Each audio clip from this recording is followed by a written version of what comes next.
Hey, what is going on, everybody? I'm Noah from TechnoBuffalo.com, and I'm here with what might be my favorite tablet. I know some of you are going to be like, "What are you talking about?" But the little Nook Color, the little e-reader that could, is now all grown up, and it's a baby Android tablet for reals.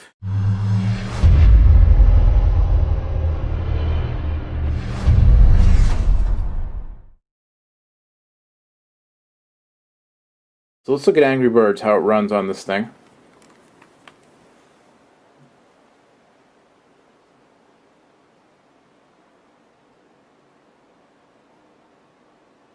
Again, the thing that I like the most about this device, kind of the combination of simplicity and form factor. Very easy to use one-handed, great for e-reading, and then the bonus of the web functionality. I'm the worst Angry Birds player ever, so you know. And so you've got the multi-touch, and Angry Birds at least is fairly responsive.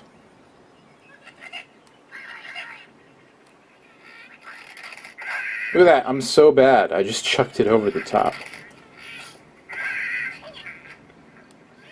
Okay, now I'm just trying to be bad. No, I'm not. I'm really bad.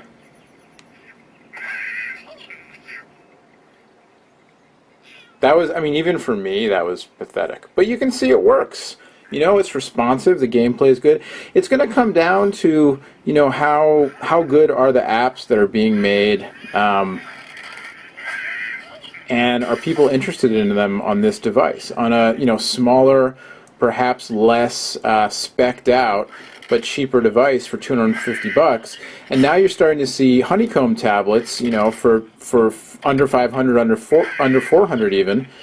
And so then it comes down to marketing, and Barnes and Noble has a huge, I mean, they know how to sell stuff. They've been in retail for a long time. They have huge marketing, huge distribution channels, and that's why, I think it was a smart move for them to launch their own app store. I don't know how much, it cost them in terms of money and resources.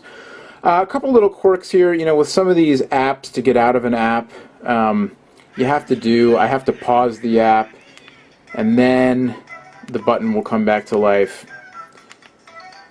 and I can keep clicking back till I quit, that kind of thing. There may be a long press function, actually. I should try the long press function. But you've got your email contacts, like I said, your Nook friends, Pandora, Sudoku, all that kind of stuff. You've got a music player built in, all that good stuff. I actually didn't quite touch the touchscreen that time. It just transmitted from my thumb. Maybe I was staticky. There's also a notifications bar now. So before, when I had new email, I had a little notification pop up down there. When my contacts were imported, I had a little notification saying, hey, see if these people want to be your friends on Nook Friends. So that was kind of cool. Your apps show up, because it was very unobtrusive, which I liked about it. Your apps show up in your most recently viewed stuff. Kind of weird that these apps, because they don't have proper icons yet, they look a little funny next to there are apps that have proper icons, like Nook Friends, like email, and then the ones that don't, Angry Birds doesn't even have a title. So I think those are little bugs that'll get fixed hopefully soon. And then I've got, my new issues of Running Magazine, Running Times, and a new book I haven't read yet. These latest things that I've looked at. And so you can go back and read the books. And they've now updated the reading functionality, the animations. Now, do I have to... Maybe I have to turn on animations. I actually didn't check this out before. I checked out the other stuff, but I did not check out, animate ebook page turns. Go. Okay.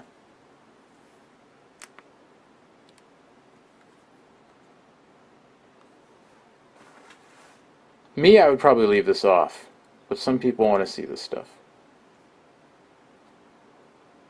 That's it? That's the animation? Okay, whatever. Let's look at the web browser, because that's also the biggest area people have been talking about with Flash support now on the web. So we go to the web, and we're at YouTube. So I can watch videos inline on YouTube. You can see the pinching and zooming works. It's you know, not the smoothest ever. Kind of depends on what page you're looking at and that sort of thing. But the video plays in line. And then if I turn the device, play it there as well. And then I can go into... I was able before to get it into full screen mode. How did I do that? Double tap. There you go. So full screen mode on YouTube.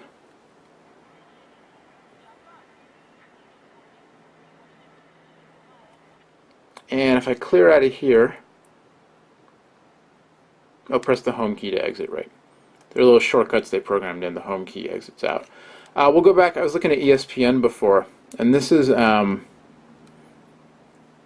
also haven't had... I had some weird Wi-Fi connectivity issues before the update, where the connection would kind of forget my network and then re-remember it and that kind of thing. Haven't had those yet since the update, so that's good.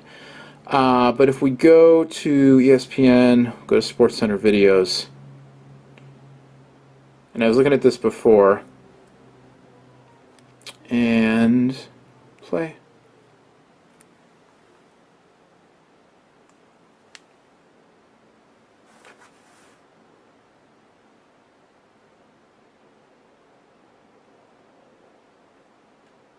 So you have to deal with an ad. So it's, you know, it's not the fastest in the world, but it loads up and it works. But then you can see the video not optimized for mobile. And so, you know, that gets into a thing that actually the browser has mobile and desktop modes. And it's nice the way it presents to you, you know, the choice up front. And it recommends mobile mode as default. Of course, I put it into desktop mode. And you can see, you know, not optimized for mobile. The video is pretty stuttery. But the audio comes through pretty well. Sources telling our NFL insider Chris Mortensen. Neither side has had an official reaction yet, pending the official posting by Judge Nelson. So, there's that. And then I'm going to scroll down. I'm going to go to megadug.com. And real quick, check out a couple of Doug's Megadug, a couple of Megadug Doug's games. And let's go to Ing Racer. It's a flash game. Let's see how well this works. So I don't know how I can play because I don't have a space bar and a yeah. So it's not gonna. There's no way I can play. So let's go back. Let's try a different game.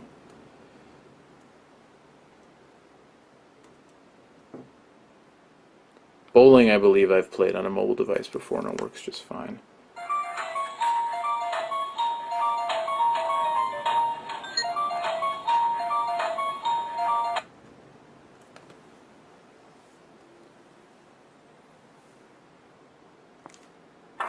Yep.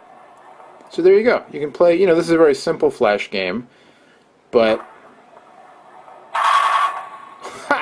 simple enough for me to roll a spare. Oh no, that was a 9.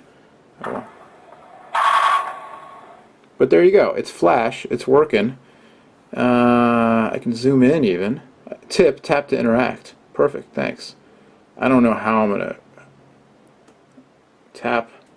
Okay. Now, can I convert this spare? No. All right. But there you go. A quick tour around the Nook Color with the new firmware update from Barnes & Noble. It's got, you know, everything that I liked about it beforehand, plus now a little bit more with integrated email contacts, a little bit better web browsing, flash support, and those crazy animated page turns. And the App Store. Angry Birds, Uno HD, you know, all kinds of stuff. So, I'm psyched about this. I'm going to be at App Nation this coming Wednesday in San Francisco, sitting on a panel with somebody from Barnes & Noble, as well as somebody from Amazon, and a couple of developers, I believe. I'll be interested to talk with them, hear what they have to say, hear how they respond to what I have to say about, you know, all these new app stores coming out. I think it's you know, Android purists might not love it. I don't know how Android purists think, but I think about it. But I think it's the way of the future. Android turning into these sub-branded things, and I think Barnes & Noble and I think Amazon has a tablet coming. That's my guess. I think they're right on it. I think it's the way to go to leverage this to their own, you know, to their own strengths. Anyway, much more on all the tablets John got like 7 of them in last week while I was on the road. Over on Techno Buffalo and all our video outlets and everything else. Till next time, my name's Noah. If you've got questions about the Nook color, definitely hit me up over on the site or on the Twitter account at Noah Kravitz, and I will tell you what I can about it. We'll see you later.